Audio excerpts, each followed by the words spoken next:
Siz hech qachon o'z hayotingizni yashamayotganingizni his qilganmisiz? Men bu savol bilan 27 yil yashadim. Har kuni ertalab ko'zguga qarayman. U yerdan menga begona qiz tikiladi. Uning kulgichlari bor, lekin ko'zlarida hayot yo'q. Men hammaga yoqishga harakat qilardim. Ota-onamga, qarindoshlarga va albatta qaylig'im Rustamga. Bizning to'yimizga 1 oy qolgandi. Hamma baxtli edi. Faqat mendan tashqari. Ichimda qandaydir bo'shliq bor edi. Uni hech narsa to'ldira olmasdi. O'sha kuni yomg'ir yog'ayotgan edi. Qadimgi hovlimizni yig'ishtirayotgan edim. Momomning vafotiga 1 yil to'lgandi. Uning xonasiga kirdim. Havoda hali ham rayhon hidi bor edi. Javonning eng pastki tortmasini tortdim. U yerda eski chang bosgan quti turardi. Qutini ochdim. Ichida sarg'aygan daftar bor ekan. Uning muqovasi titilib ketgandi. Men uni qo'limga oldim. Yuragim g'alati urib ketdi. Go'yo qandaydir sirga yaqinlashayotgandek edim. Daftarni ochdim. Birinchi sahifada bitta jumla yozilgandi. Seni sevishga haqqim yo'q edi, Aziz. Nafasim tiqilib qoldi. Aziz? Bu kim? Mening bobomning ismi Karim edi. Momom uni juda hurmat qilardi. Ular 40 yil birga yashashgan. Hamma ularni havas qilgudek oila derdi. Lekin bu ism, bu harflar, ular ko'z yoshi bilan yozilgandi. Qog'ozda tomchilarning izi qolgandi. Men yerga o'tirib qoldim. O'qishni boshladim. Bugun sening ko'zlaringga oxirgi marta qaradim. Sen ketishing kerak. Agar qolsang, ikkimizni ham vayron qilishadi. Men esa oilamning sha'nini saqlashim shart. Karim yaxshi inson. U sening o'rningni bosa olmaydi. Lekin men uning soyasida yashirinaman. Daftarni yopdim. Qo'llarim qaltirardi. Mening butun hayotim yolg'on ekan. Mening idealim mening momom. U butun umr o'zga insonni sevib yashagan ekan. Bobom bilan shunchaki rol o'ynagan ekan. Mening ongimda chaqmoq chaqdi. Men ham xuddi shunday qilyapman-ku. Rustam. U boy, aqlli va obro'li. Ota-onam u bilan faxrlanadi. Lekin u bilan o'tgan har bir kunim sovuq. U menga qanday kiyinishni aytadi. Kim bilan gaplashishni belgilaydi. Men esa indamayman. Chunki shunday bo'lish kerak. Momomning qismati mening qismatimga aylanayotgandi. Men o'rnimdan turdim. Daftar bag'rimga bosilgan edi. Ichimda qandaydir olov yona boshladi. Men haqiqatni bilishim kerak. Aziz kim bo'lgan? Nega u ketishga majbur bo'lgan? Ertasi kuni eski arxivga bordim. Momomning yoshlik yillarini qidira boshladim. Kutubxonaning sokin zallari, chang bosgan gazetalar.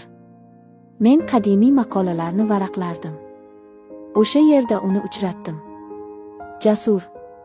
U arxivchi bo'lib ishlardi. Ko'zlari chuqur, ovozi osoyishta yigit.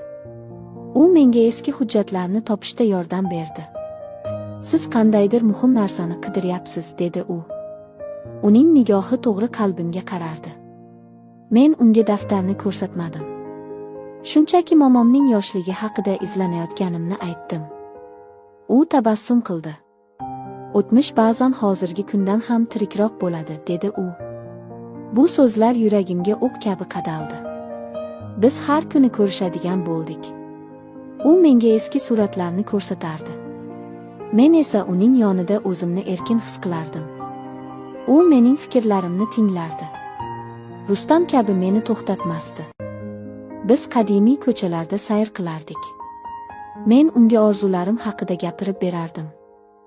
Rassom bo'lishni xohlashimni aytardim. Nega chizmaysiz, deb so'radi bir kuni Jasur. Rustam buning befoyda ekanini aytadi. U realistik inson, dedim yerga qarab. Jasur birdan to'xtadi. Menga jiddiy qaradi. Sizning hayotingizni kim yashayapti? Sizmi yoki u? Bu savol meni gangitib qo'ydi. Men o'zimdan qochishni xohlardim. Lekin qochib qutulib bo'lmasdi. Uyga qaytdim. Rustam kelgan ekan. Uning yuzi sovuq edi. U mening xonamda turardi. Stolim ustida momomning daftari yotardi. "Bu nima?" deb so'radi u qattiq ohangda. "Bu sening ishing emas", dedim ilk bor unga qarshi chiqib. Rustam kulib yubordi. "Sening o'tmish bilan o'ynashing menga yoqmayapti. O'sha arxivchiga ham ko'p boryapsan. Chegarani bilgin." U mening har bir qadamimni kuzatayotgan ekan. Zilday og'irlik tushdi yelkamga. U mening arxivga borishimni, Jasur bilan uchrashishimni bilardi. U mening telefonimni tekshirgan ekan. Men uni tanimasligimni tushundim. Men shafqatsiz nazoratchi bilan birga yashashga rozi bo'layotgan edim. O'sha kecha uxlay olmadim. Daftarni o'qishda davom etdim. Momomning yozuvlari borgan sari umidsizlashib borardi. Bugun ukam keldi. Agar Aziz shaharni tark etmasa, uni qamashlarini aytdi. Mening oilam unga tuhmat tayyorlabdi. Men tanlov qilishim kerak. Yo uning hayoti, yo mening sevgim. Men uning hayotini tanladim. Ertaga Karimga rozilik beraman. Azizga esa uni hech qachon sevmaganimni aytaman. U mendan nafratlansin. Shu orqali u tirik qoladi. Ko'z yoshlarim qog'ozga tomdi. Momom qanday azobni boshdan kechirgan. U sevgan insonni asrash uchun o'zini qurbon qilgan ekan. Uning qalbini tiriklayin ko'mishgan ekan. Bobomning oilasi juda qudratli bo'lgan. Ular momomni kuch bilan tortib olishgan ekan. Ertasi kuni Jasurning oldiga yugurdim. Unga hamma narsani aytib berdim. Daftarni ko'rsatdim. Biz Azizning familiyasini topishimiz kerak edi.